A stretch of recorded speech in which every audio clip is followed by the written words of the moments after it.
Assalamualaikum warahmatullahi wabarakatuh. Innal hamdalillah nahmaduhu wa nasta'inuhu wa nastaghfiruh wa na'udzu billahi min shururi anfusina wa min sayyiati a'malina. May yahdihillahu fala mudilla lahu wa may yudlil fala hadiya lahu. Asyhadu an la ilaha illallah wahdahu la syarika lahu wa asyhadu anna Muhammadan 'abduhu wa rasuluh. Allahumma salli ala Muhammadin wa ala alihi wa sahbihi ajma'in. Fa ya ayyuhal hadirin ittaqullah kama qala Allah ta'ala fil Qur'anil Karim. A'udzu billahi minasy syaithanir rajim. Bismillahirrahmanirrahim. Ya ayyuhalladzina amanu taqullaha haqqa tuqatih wa la tamutunna illa wa antum muslimun. Wahai orang-orang yang beriman, bertakwalah kepada Allah dengan takwa yang sebenar-benarnya, dan janganlah kalian meninggal kecuali dalam keadaan Islam. Faqala ta'ala aidan, ya ayyuhalladzina amanu la tuqaddimu baina yadayillahi wa rasulihi wattaqullaha innallaha samii'un 'aliim. Wahai orang-orang yang beriman, janganlah sekali-kali kalian mendahului Allah dan Rasul-Nya. Bertakwalah kepada Allah, karena sesungguhnya Allah Maha mendengar lagi Maha mengetahui. Bapak Ibu hadirin yang dirahmati Allah Subhanahu wa Ta'ala, pada kesempatan ini insyaallah kita ngaji bersama untuk menambah pengetahuan kita, karena dengan bertambahnya pengetahuan kita itu, nah itulah sebenarnya hakikat dari bekal hidup kita untuk menjalani kehidupan ini, terutama ketika kita kelak berjumpa dengan Allah Subhanahu wa Ta'ala. Kalaupun kita mengambil salah satu ayat yang menjelaskan tentang bekal untuk ibadah haji, sebenarnya ayat tersebut fatazawwadu fa inna khairaz zadi taqwa. Maka berbekalah kalian, dan sebaik-baiknya bekal itu adalah ketakwaan. Nah, permasalahannya bagaimana kita bisa bertakwa kepada Allah Subhanahu wa Ta'ala. Kalau Imam Al-Ghazali, beliau pernah menyampaikan satu ungkapan bahwa la faraha illa bil amni wa la amna illa bil iman wa la iman illa bil ilmi.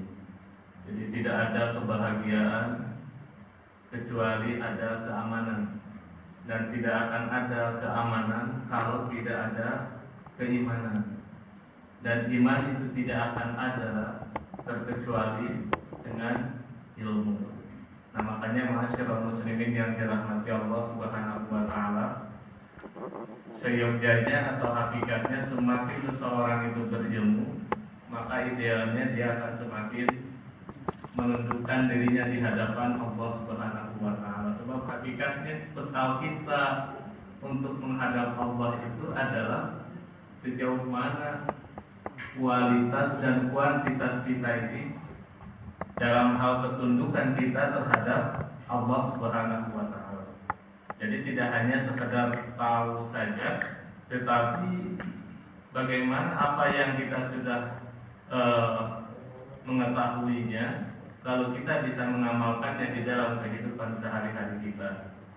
Nah, ma'asyiral muslimin yang dirahmati Allah Subhanahu wa Ta'ala, di dalam kesempatan ini kita sambil mengintrospeksi diri, bermuhasabah diri, akan melihat bagaimana sebenarnya perjalanan kehidupan kita. Jadi kalau kita melihat ada beberapa halang yang sudah kita lalui, dan ada beberapa halang yang belum kita lalui, tapi pasti kita melaluinya. Berdasarkan isyarat di dalam ayat-ayat Al-Quran, termasuk juga di dalam hadis Nabi SAW, maka alam kehidupan yang pasti dilalui oleh umat manusia itu, di antaranya ada 5 alamnya. Ada alam ruh, ada alam rahim, ada alam dunia, kemudian alam barzakh dan alam akhirat. Makanya kalau di dalam kajian tasawuf biasanya hakikat tujuan hidup manusia itu ada tujuan eskatologis. Kita ini berasal dari Allah dan pasti nanti akan kembali lagi kepada Allah. Makanya kan kalau ada orang meninggal dunia mesti inna lillahi wa inna ilaihi rajiun. Siapapun itu Bapak Ibu. Jadi siapapun itu, ketika ada orang meninggal dunia, ungkapan kita adalah inna lillahi wa inna ilaihi rajiun. Kalau misalkan ternyata yang meninggal itu saudara kita yang muslim, kita tambahkan doa. Tapi kalau yang meninggal itu adalah saudara-saudara kita yang non muslim, kita cukup inna lillahi wa inna ilaihi rajiun. Bahwa dia itu adalah dari Allah dan akan kembali lagi kepada Allah. Semuanya itu akan kembali kepada Allah. Hanya nanti ketika kembali kepada Allah itu kira-kira dapat apa begitu. Makanya kan mengapa kita harus berbekal ketakwaan? Sebab orang yang bertakwa itu nanti akan mendapatkan janji dari Allah Subhanahu wa taala untuk mendapatkan tempat yang mulia. Mana tempat yang mulia itu? Ya surga Allah Subhanahu wa taala. Dan masyarul muslimin yang dirahmati Allah Subhanahu wa taala. Jadi kalau kita melihat perjalanan hidup kita mengawali kehidupan kita ini dari alam ruh. Alam ruh ini tidak ada yang merasakan dan kita semua. Padahal di alam ruh ini kalau kita melihat ayat-ayat Al-Quran ataupun hadis Nabi Sallallahu Alaihi Wasallam, misalkan seperti ini. Pertama, dasar yang dapat kita jadikan rujukan bahwa kita ini telah mengawali kehidupan ini dari alam ruh. Ini sebagaimana firman Allah Subhanahu wa taala di dalam surat Al-Baqarah ayat 28. Jadi, a'udzubillahi minasyaitonirrajim. Kaifa takfuruna billahi wa kuntum amwatan fa ahyaakum tsumma yumitukum tsumma yuhyikum tsumma ilaihi turja'un.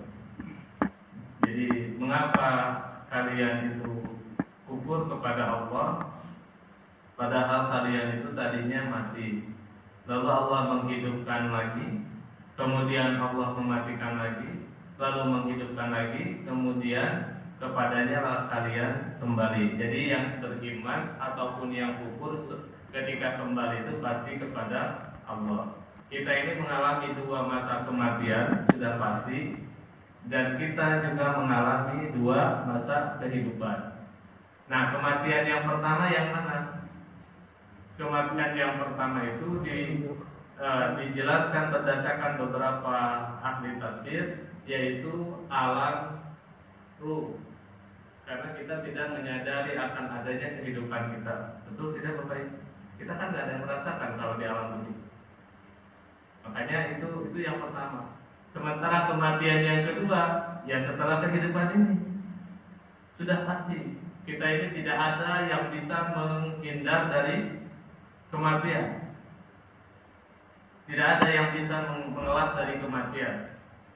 Makanya kan ketika kematian itu memang sudah hadir kepada kita, maka tidak akan bisa ditangguhkan, juga tidak bisa pula misalkan dipercepat juga tidak bisa. Semuanya itu sudah menjadi ketentuan Allah Subhanahu wa taala. Nah, makanya alam ruh ini satu alam yang memang kita ini sudah ada. Kita sudah ada hanya dalam bentuk ruh. Nanti akan ditegaskan di dalam hadis Nabi Sallallahu Alaihi Wasallam terkait dengan masalah itu. Nah, kemudian yang kedua yang menjadi rujukan kita adanya alam ruh ini, di mana firman Allah surat Al-Insan ayat yang pertama, hal ata 'alal insani hinun minan dahri lam yakun syai'an mazkura. Jadi bukankah telah datang atas manusia satu masa sedang dia ketika itu belum merupakan sesuatu yang disebut. Kita goib gak ada, tapi memang kita sudah melalui satu masa, itu alam ruh. Nah, di alam ruh ini ternyata Bapak Ibu hadirin yang dirahmati Allah Subhanahu wa taala, tanpa kita sadari, tapi kita harus meyakini karena ini adalah berita dari Allah di dalam ayat Al-Qur'an, hakikatnya siapapun itu, siapapun dia, maka semua manusia itu telah membuat perjanjian dengan Allah Subhanahu wa taala dan menegaskan bahwa kita ini mengimani Allah Subhanahu wa taala sebagai Rabb kita, sebagai yang Tuhan kita, yang mengatur kita, yang menciptakan kita, yang mengurus kita. Nah, ini ayatnya di dalam surat Al-A'raf ayat 172, di mana firman Allah, wa id akhadha rabbuka min bani adama min zuhurihim dzurriyyatahum wa ashhadahum ala anfusihim alastu bi rabbikum qalu bala syahidna an taqulu yaumal qiyamati inna kunna an hadzal ghafilin. Jadi kata Allah, ingatlah ketika Allah, Tuhan itu adalah Allah, mengeluarkan keturunan atau menjadikan keturunan anak-anak Adam dari sulbi mereka, dan Allah mengambil kesaksian terhadap jiwa mereka. Lalu Allah berfirman, bukankah aku ini Tuhan, alastu bi rabbikum? Apa jawaban kita? Itu sudah kita ya.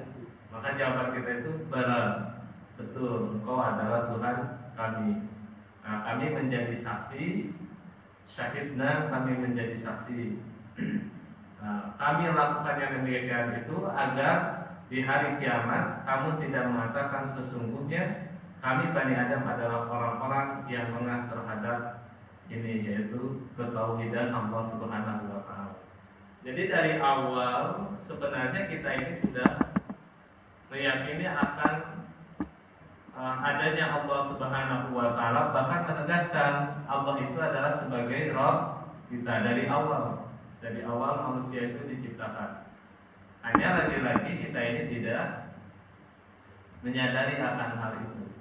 Nah, nanti baru sadar itu kan setelah perjalanan kehidupan berikutnya. Tapi di alam roh itu, karena ini merupakan alam gaib, maka Bapak Ibu hadirin yang dirahmati Allah Subhanahu wa taala, yang Maha tahu adalah Allah. Tetapi surat Al-A'raf ayat 172 ini sebenarnya mengingatkan kita. Jadi karena kegoibannya itu kita semua tidak menyadari, kita tidak tahu, lalu Allah memerintahkan bahwa hakikatnya manusia itu dulu sebelum manusia itu diberi jasad oleh Allah, yaitu di alam ruh, maka manusia itu sudah melakukan perjanjian dengan Allah, menegaskan bahwa kita ini bersaksi Allah lah sebagai Tuhan kita, Allah lah sebagai zat yang mengurus kita, yang menciptakan kita, bahkan sebagai sembahan kita. Mengapa demikian? Agar kita ini tidak sampai mengungkapkan ada kata-kata inna kunna an hadzal ghafilin. Jangan sampai ada ungkapan bahwa kita ini lalai lengah dari mentauhidkan Allah Subhanahu wa taala. Makanya wajar Bapak Ibu hadirin yang dirahmati Allah, karena awal mula yang diperkenalkan adalah Allah, maka dosa yang terbesar dalam kehidupan kita itu adalah syirik. Lawannya tauhid itu adalah mensekutukan Allah Subhanahu wa taala. Karena dari awal pun yang dikenalkan adalah tauhid. Jadi mengesahkan Allah Subhanahu wa taala. Nah, ma'asyiral muslimin yang dirahmati Allah Subhanahu wa taala, ada hadis Nabi sallallahu alaihi wasallam, hadis yang diriwayatkan oleh Abu Daud. Di dalam riwayat ini, ketika penjelasan Umar bin Khattab, anna Umar bin Khattab su'ila an hadhil ayat wa in akhadha rabbuka min bani adama min zuhurihim. Jadi Umar bin Khattab itu ditanya tentang penjelasan ayat, dan ketika Allah Subhanahu wa taala menjadikan dari Bani Adam, dari keturunan Adam itu min zuhurihim, dari punggungnya. Maka di sini ada satu penjelasan, qara al-qanabiyu al-ayat faqala Umar sami'tu Rasulullah sallallahu alaihi wasallam su'ila anha faqala Rasulullah sallallahu alaihi wasallam innallaha azza wa jalla khalaqa Adam summa masaha zahrahu bi yaminihi fastakhraja minhu dzurriyyatan Jadi ketika kok Nabi ini membacakan ayat wa in akhadha rabbuka min bani adam min dzurriyyihim, maka Umar menanggapi, saya pernah mendengar Rasulullah SAW itu bersabda. Apa yang disampaikan oleh Rasulullah SAW? Sesungguhnya Allah Azza wa Jalla telah menciptakan Nabi Adam. Jadi Allah Subhanahu wa Ta'ala telah menciptakan Nabi Adam, kemudian mengusap punggungnya dengan menggunakan tangan kanannya, diyaminihi. Ini kita jangan sampai terjebak kepada tamsil. Tamsil itu menyerupakan Allah dengan makhluk. Seperti apa mengusapnya, sudahlah, tidak usah kita berpikir seperti apa mengusapnya Allah punggung Nabi Adam alaihissalam. Tapi secara tekstual memang disebutkan Allah mengusap punggungnya dengan menggunakan tangan kanannya. Lalu keluarlah dari Nabi Adam tersebut, dari punggungnya itu keturunan-keturunan. Nah, keturunan di sini nanti ada satu penjelasan lagi di dalam hadis Nabi SAW. Yang dimaksud adalah keturunan berupa ruh. Faqala khalaqtu haula'i lil jannah wa bi amali ahli jannah. Jadi lalu Rasulullah SAW bersabda, lalu Allah Subhanahu wa Ta'ala berfirman, khalaqtu haula'i lil jannah wa bi amalin ahli jannah. Aku menciptakan mereka itu untuk ahli surga. Karena menciptakan mereka untuk ahli surga, maka pekerjaannya pun adalah ahli surga, ya'maluna. Jadi pekerjaannya, amalannya pun amalan ahli surga. Kemudian summa masadahu fastakhraja minhu dzurriyyatan faqala khalaqtu haula'i lin-nar wa bi amali ahli-nar ya'maluna. Lalu Allah yang berikutnya Allah mengusap lagi punggung Nabi Adam. Kemudian setelah mengusap punggung Nabi Adam yang kedua ini, keluarlah ruh-ruh yang akan menjadi cikal bakal manusia. Lalu setelah itu Allah menegaskan, saya menciptakan ini menjadi ahli neraka. Dan ketika hidup dia akan melakukan perbuatan-perbuatan seperti ahli neraka. Jadi ada yang seperti itu. Sepanjang hidup dia akan berbuat seperti itu. Maka faqala rajulun, ya Rasulullah fatimal amal. Kalau demikian, ada seorang sahabat Nabi SAW menanggapi, ya Rasulullah, kalau begitu bagaimana dengan amal perbuatan ikhtiar usaha? Maka faqala Rasulullah SAW, innallaha azza wa jalla idza khalaqa 'abda lil jannah ista'malahu bi amali ahli jannah hatta yamut ala amali min ahli jannah fa yadkhiluhu bihil jannah wa idza khalaqa 'abda lin nari ista'malahu bi amali ahli nari hatta yamut ala amali min amali ahli nari fa yadkhiluhu bihin nar.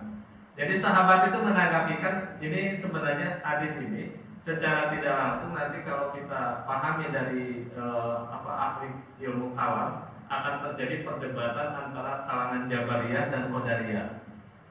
Nah, kenapa? Karena di dalam riwayat ini kan sudah ditegaskan, pertama Allah Subhanahu wa Ta'ala itu menciptakan dua kelompok manusia. Yang pertama adalah ahli surga, kemudian yang kedua adalah ahli neraka. Dari awal sudah seperti itu. Nah, sahabat-sahabat itu bertanya, ya Rasulullah, bagaimana dengan amal atau ikhtiar yang dilakukan oleh seseorang? Maka jawaban Rasulullah SAW, kalau dia itu menjadi ahli surga, dari awal terus amalannya itu ahli surga sampai meninggal dunia, lalu oleh Allah dimasukkanlah ke dalam surga Allah. Begitu pula sebaliknya. Kalau dia itu ahli neraka, maka Bapak Ibu hadirin yang dirahmati Allah Subhanahu wa Ta'ala, maka dia itu amalannya jelek semua, begitu. Jelek semua, dosa semua dari awal sampai akhir kehidupannya itu semuanya jelek. Makanya su'ul khotimah, bukan husnul khotimah. Sementara nanti kan lain ya, nanti akan lain kalau misalkan ada yang husnul khotimah. Ini su'ul khatimah sampai dia meninggal dunia semuanya jelek, lalu oleh Allah Subhanahu wa Ta'ala dia akan dimasukkan ke dalam neraka Allah Subhanahu wa Ta'ala. Nah, artinya dalam hal ini kan sudah ada skenario Allah. Ada orang yang memang dari awalnya itu baik terus sampai di akhir juga baik. Kemudian ada orang yang dari awalnya itu jelek, maksiat terus. Ini orang ini. Kadang kalau kita ini kalau nyebutin orang seperti itu bisa jadi kebablasan, kayak anak setan saja gitu. Karena misalkan jelek terus dari kecil sampai meninggal dunia pun jelek. Jadi tanda orang yang seperti ini ahli neraka. Nah, masyarakat muslimin yang dirahmati Allah, tapi ada kalanya nanti kehidupan umat manusia itu yang dia mengalami naik turun di dalam kehidupannya. Kadang misalkan dia beriman, kadang imannya itu kuat, kadang imannya itu lemah. Kadang dia berbuat baik, kadang juga dia itu berbuat dosa. Nah, tapi kan kita ada satu tuntunan dari Allah Subhanahu wa taala, mintalah agar kita ini paling tidak mengakhiri hidup kita ini dengan husnul khotimah. Jadi kita berdoa kepada Allah agar kita mengakhiri hidup kita ini dengan husnul khotimah. Kenapa dengan husnul khotimah?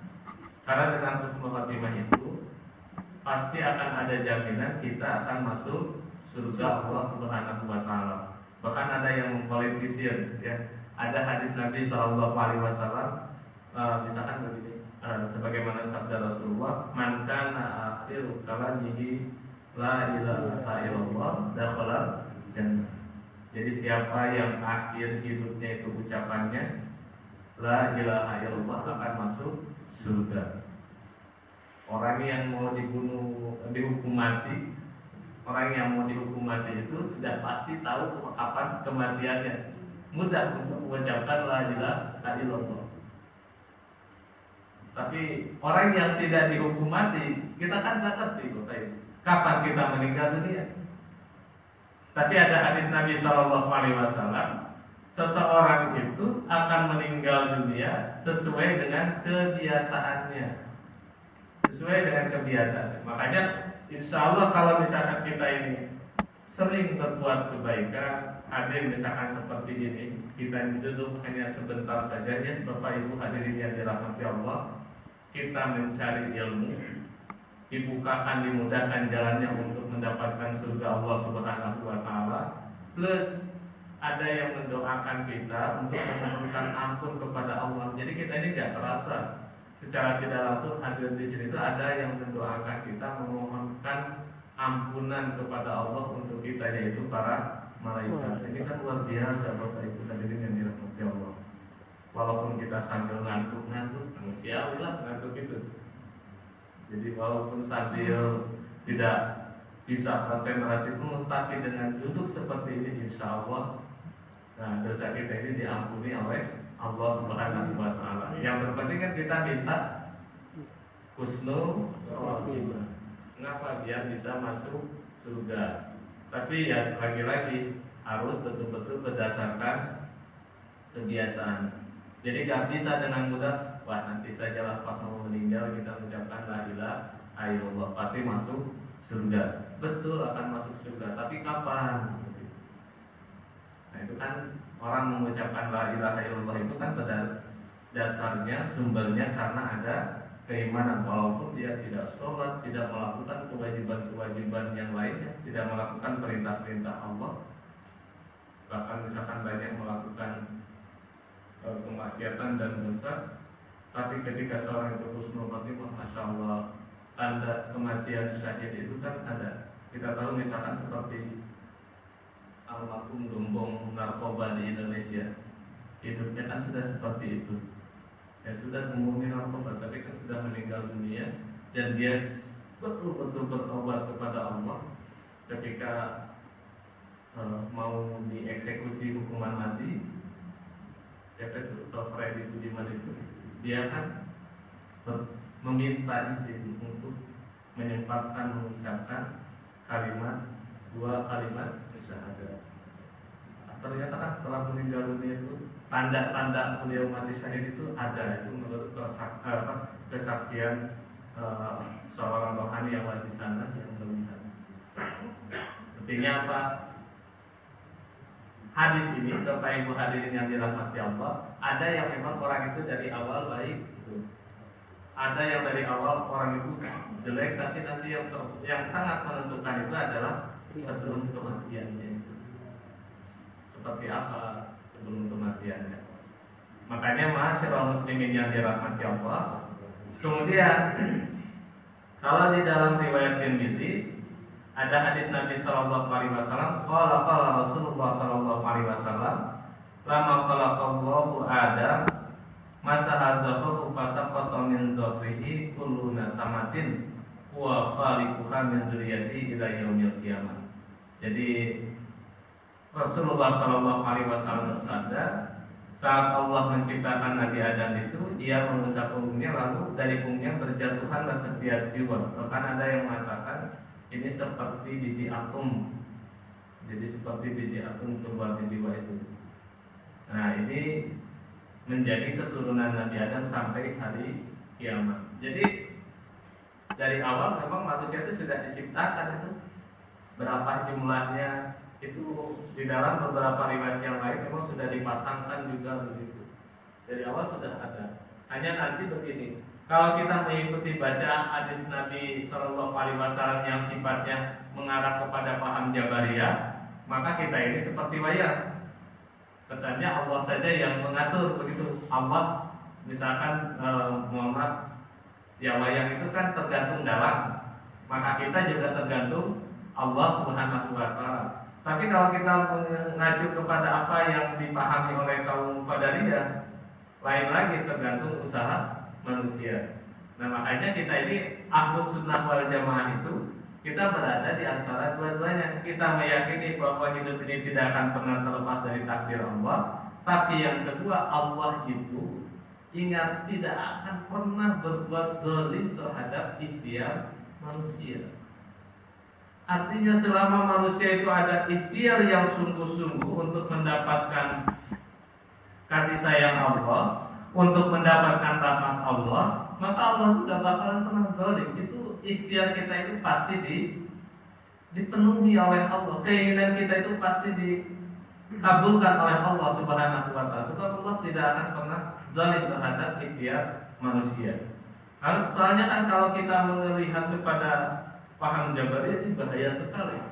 Sudahlah, kita ini kan yang memasukkan Allah, yang memasukkan kita ke dalam surga juga bukan amalan kita. Betul, ada hadis Nabi Shallallahu Alaihi Wasallam, kalau kita memahaminya sangat dipahami secara dangkal, ini pun bisa menyebabkan kita ini malas untuk beribadah.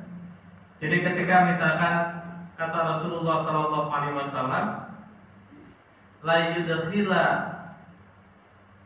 yudkhila ahadan amalul jannah, tidak akan pernah memasukkan kepada seseorang amal perbuatannya ke dalam surga Allah Subhanahu wa taala. Sahabat-sahabat bertanya, qalu wala anta ya Rasulullah? Wala ana. Apakah engkau juga ya Rasulullah? Ya begitu juga saya. Jadi yang memasukkan seseorang ke dalam surga Allah itu bukanlah karena amal ibadahnya, bukan. Kata Rasulullah Shallallahu Alaihi Wasallam.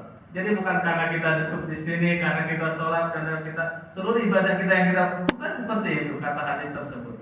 Bahkan ketika sahabat bertanya, kalau begitu engkau juga ya Rasulullah? Iya, saya juga. Terkecuali kata Rasulullah Shallallahu Alaihi Wasallam, ketika Allah Subhanahu Wa Taala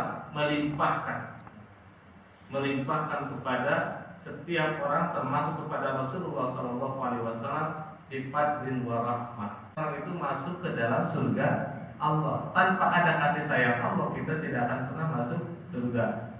Wah, ini bahaya kalau misalkan seperti itu. Kesannya sudahlah, kita diam saja, nunggu saja rahmat Allah. Apa bisa? Tidak bisa. Makanya kalau hadis seperti itu, ini kan jebakan-jebakan dari paham Jabariyah yang terkesan sudah kita gak perlu ibadah, santai saja, toh masuk surga dan tidak, itu adalah urusan Allah. Padahal gak begitu. Ketika misalkan di sana ada, kecuali Allah melimpahkan karunia dan rahmatnya, nah di sana sebenarnya ada peluang. Siapa nih yang akan mendapatkan karunia dan rahmat Allah itu? Jadi karunia dan rahmat Allah itu hanya akan diberikan kepada orang-orang yang senantiasa mengharapkan karunia dan rahmat Allah tersebut. Siapa yang mengharapkan itu? Ya tentu yang mengharapkan itu orang-orang yang senantiasa membuktikan pengabdian dirinya kepada Allah Subhanahu wa taala. Ini secara logika itu kan begini loh.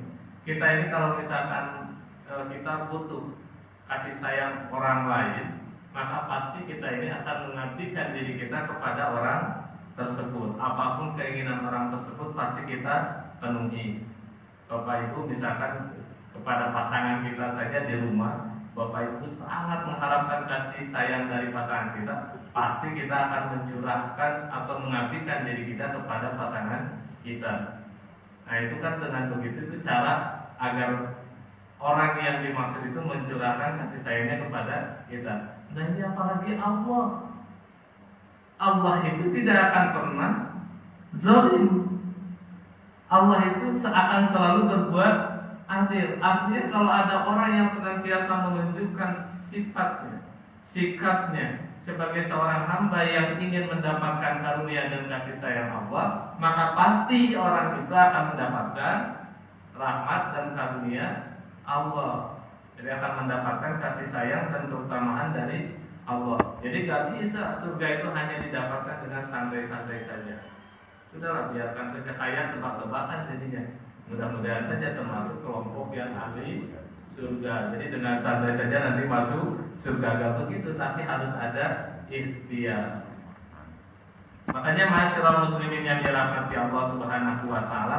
Nah, inilah proses dari alam ruh ini menguatkan kita, mengingatkan kita bahwa ternyata mulai dari alam ruh kita ini sudah ada perjanjian dengan Allah. Kemudian yang kedua, dari alam ruh juga bahwa manusia itu sudah diingatkan oleh Allah akan kemana kita kembali. Bahkan tempatnya itu akan kemana sudah ditentukan oleh Allah Subhanahu wa taala. Tapi lagi-lagi tergantung ikhtiarnya.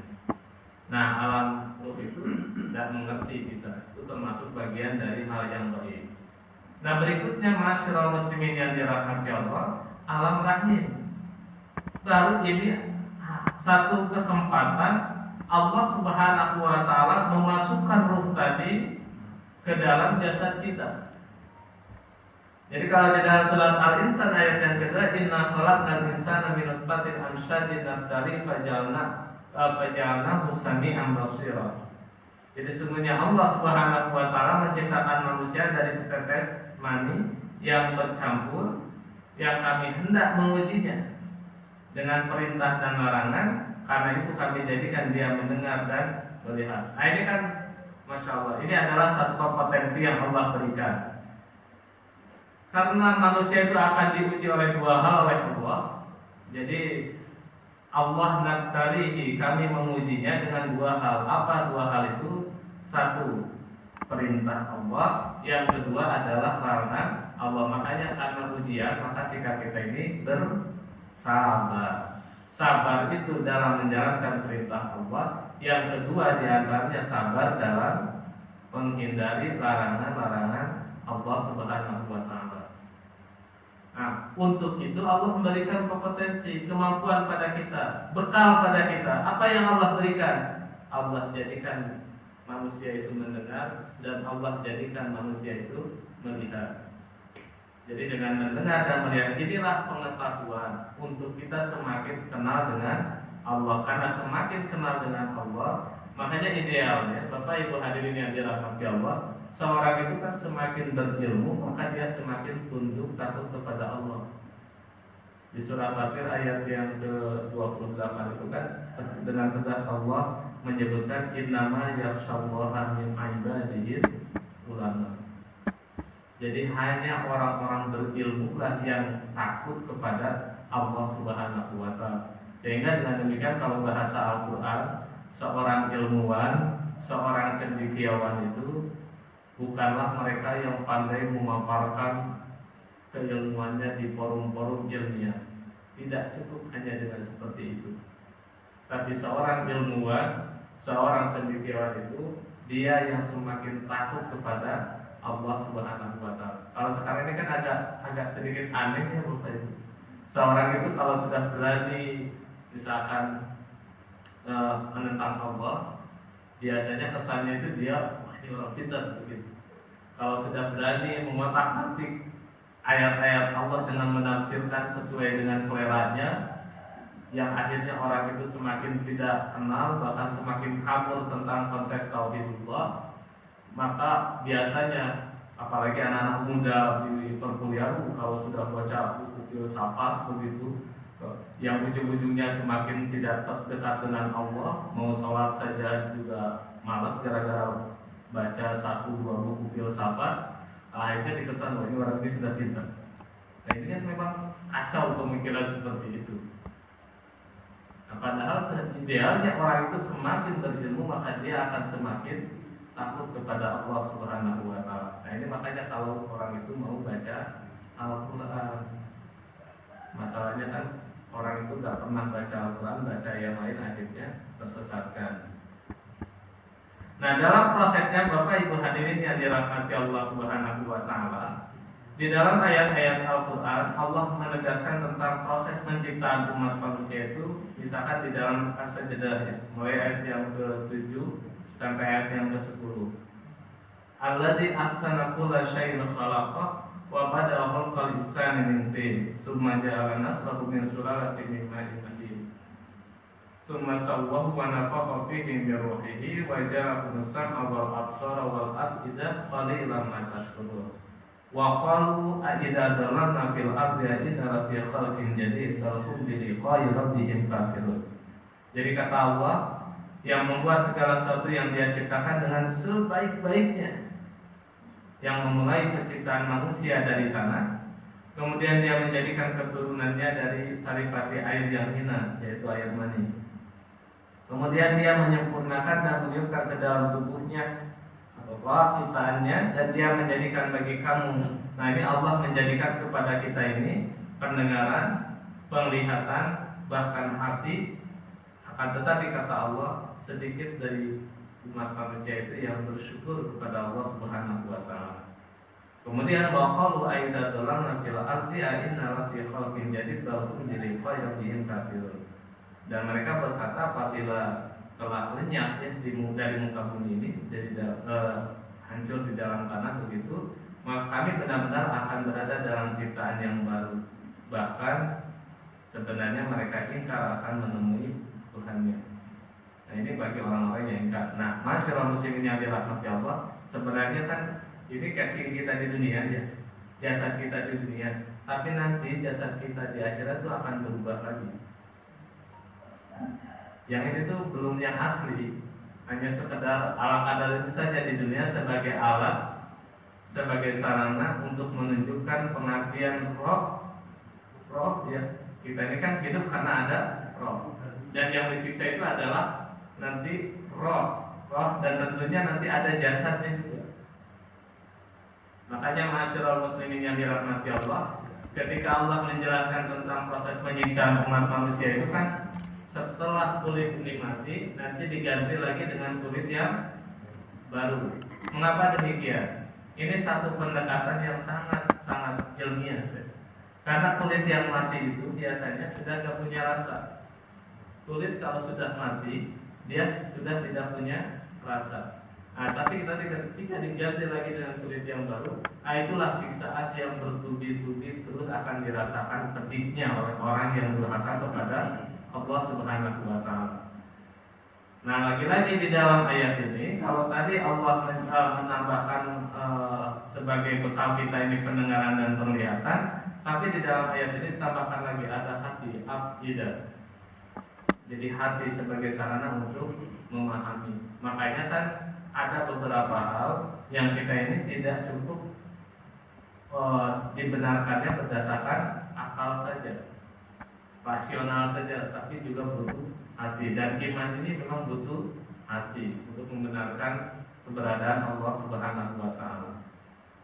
Nah, masyaallah muslimin yang dirahmati Allah, bahkan di dalam hadis Nabi sallallahu alaihi wasallam, di dalam riwayat ini ketika Rasulullah SAW bersabda, Inna ahadakum yusma'u khalqahu fi batni ummihi arba'ina yawman summa yakunu alaqatan misla dzalika summa yakunu mudghatan misla dzalika summa yab'atsu Allahu malakan fayu'maru bi arba'i kalimatin wa yuqalu lahu uktub amalahu wa rizqahu wa ajalahu wa saqiyun aw sa'idun summa yunfahu fihi ruh fa inna rajula minkum la ya'malu hatta ma yakunu bainahu wa bainal jannah ila jirahum fayasbiqu alaihi kitabuhu fayamalu bi amali ahli nar wa ya'malu hatta ma yakunu bainahu wa bainal nar illa jirahun fayasbiqu alaihi kitabuhu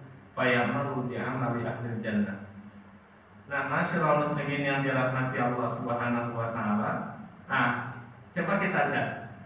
Kalau hadis yang tadi tentang proses penciptaan ruh, kan Allah menciptakan dua kelompok manusia. Langsung Allah menciptakan ada ahli surga, ada ahli neraka. Kalau ahli surga dari awal beramal dengan ahli surga. Kalau ahli neraka dari awal sudah beramal ahli neraka. Nah, dalam riwayat ini menguatkan hadis tadi, ragam kehidupan umat manusia. Jadi ketika Allah menciptakan umat manusia 40 hari pertama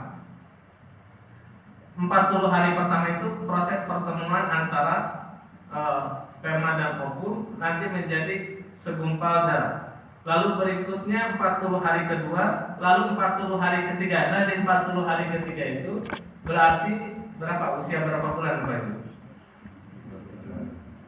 4 bulan ya. Kan 120 hari. Nah, usia kehamilan seorang ibu 4 bulan, saat itulah Allah Subhanahu wa taala akan meniupkan ruh. Ruh yang asalnya belum punya tempat tadi, maka dimasukkanlah ruh itu ke dalam janin yang ada di dalam rahim si ibu.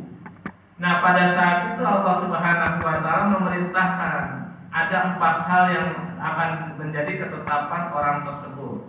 Pertama adalah perbuatannya, yang kedua rezekinya, yang ketiga ajalnya sudah ditetapkan oleh Allah. Yang keempat adalah bahagia dan sengsaranya atau senang dan susahnya. Itu yang ditetapkan oleh Allah.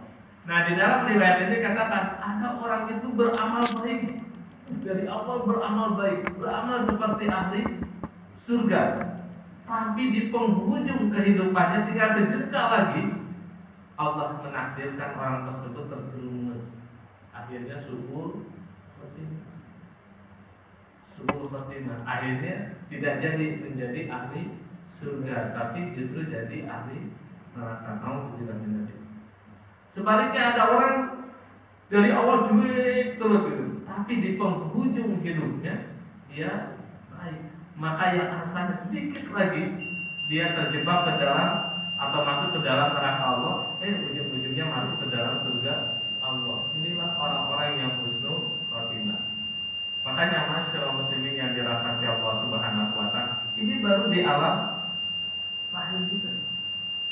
Allah memberikan penjelasan. Makanya dari alam ruh, dari alam rahim, baru 2 alam saja kita mendapati pelajaran tentang konsep kehidupan umat manusia itu. Ada yang memang diciptakan oleh Allah dari awal sudah jadi ahli surga, dari Allah baik terus tidak pernah bermasalah begitu.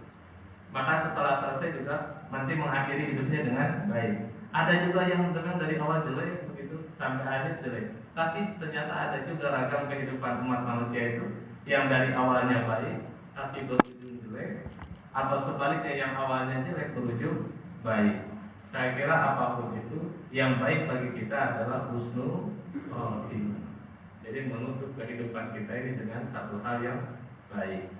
Mengapa? Karena itulah jalan agar kita ini mendapatkan karunia dari Allah, mendapatkan surga dari Allah Subhanahu wa taala. Makanya masyaallah muslimin yang dirahmati Allah, nanti setelah proses di alam ini, baru ketika umat manusia itu dilahirkan di alam dunia ini, makanya Allah menegaskan di dalam surat Al-Sajdah, inna hadaina sabila imma kafira wa imma syakura. Jadi ketika Allah sudah menunjukkan jalan, Menuju jalan itu dalam arti jalan kebenaran begitu. Di antara manusia itu ada yang kufur, juga ada yang syukur kepada Allah. Ada yang beriman kepada Allah, juga ada yang ingkar kepada Allah Subhanahu wa taala setelah di dunia ini.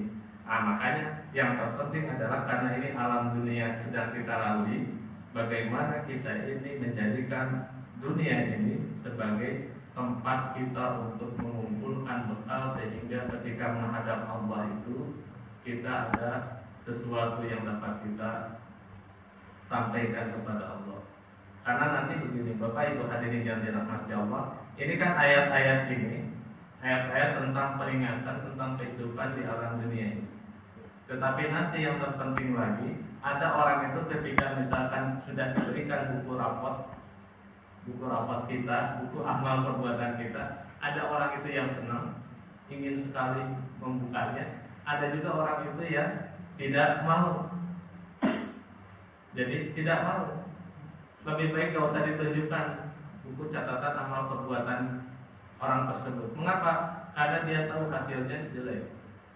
Sama halnya dengan ketika misalkan kita ujian di dunia ini, baik waktu kita sekolah atau waktu kuliah, kalau kita tahu bahwa hasil pekerjaan kita ini pasti baik, ketika mau dibagikan oleh guru kita, oleh dosen kita, ini hasilnya akan saya bagikan. Orang yang tahu hasilnya baik akan senang, ya senang. Tapi kalau orang yang hasilnya tahu jelek, lebih baik gak usah dibagikan, karena hasilnya tahu jelek. Itulah gambaran kehidupan kelak juga begitu.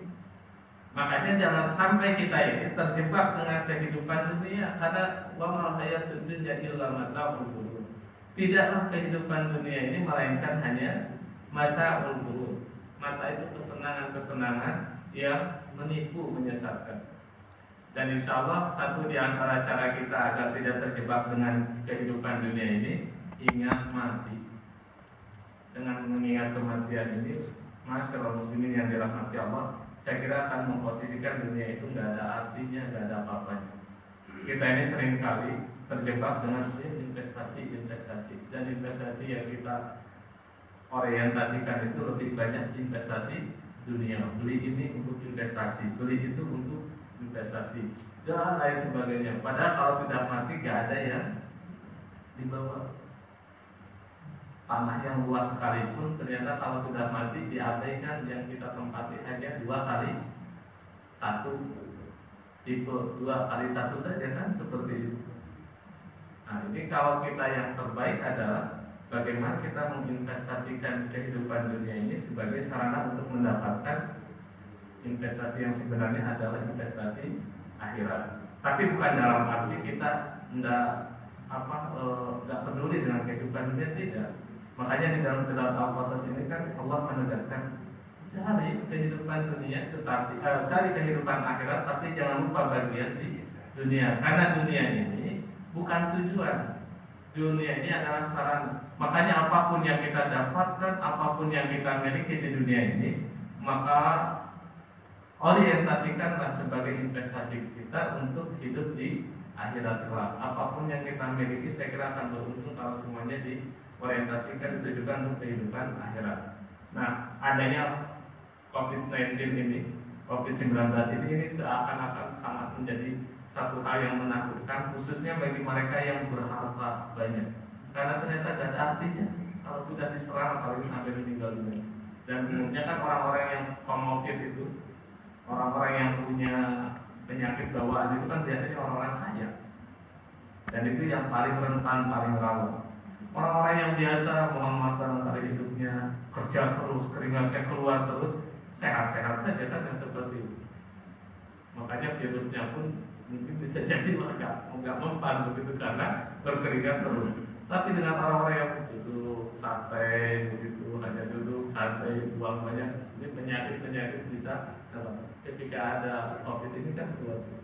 Tapi secara tidak langsung apapun itu sebenarnya peringatan dari Allah menyadarkan kita semua bahwa kita ini akan kembali kepada Allah. Maka apapun yang kita miliki di dunia ini lagi kita usahakan sebenarnya sebagai sarana untuk mendapatkan kebahagiaan kita di akhirat kelak. Jadi kalau misalkan Bapak Ibu hadirin yang dirahmati Allah, Allah sudah sekian lama kita ini bekerja, sekarang kita misalkan sudah purna dan lain sebagainya, maka yang baik adalah yang kita kumpulkan sekian lama itu bagaimana itu bisa berakhirnya itu benar-benar menjadi investasi kita di akhirat kelak.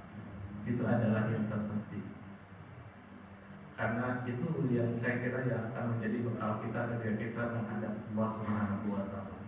Masyaallah muslimin yang dirahmati Allah Subhanahu wa Ta'ala, saya tidak akan melanjutkan, ini kalau dilanjutkan nanti terlalu lama ya. Saya kira ini sebagai bekal ya, pengetahuan bekal kita, mudah-mudahan dengan mengetahui bagaimana sebenarnya kehidupan latar belakang kita, kehidupan kita awal seperti apa dan kita akan kemana. Karena kelak ketika kematian sudah menjemput kita, kita masuk alam kubur. Bagaimana di alam kubur? Masya Allah, sungguh sangat mengerikan kalau kita kupas bagaimana alam kubur, baik itu dari perspektif kayak Al-Quran ataupun hadis-Nabi SAW. Yang semua itu kembali, ini menjadi satu semangat bagi kita. Ini kesempatan bagi kita. Allah masih memberikan usia kepada kita, karena kita gak ngerti kalau umur itu. Usia itu hanya Allah. Kita akan meninggal kapan itu kita gak. Walaupun misalnya sekarang bahaya, ada virus dan lain sebagainya, kita kan gak ngerti kapan akan. Tapi juga jangan sok jagoan. Allah yakin tidak begitu juga, tetap ikhtiar. Tetapi kita pun tetap berhati-hati.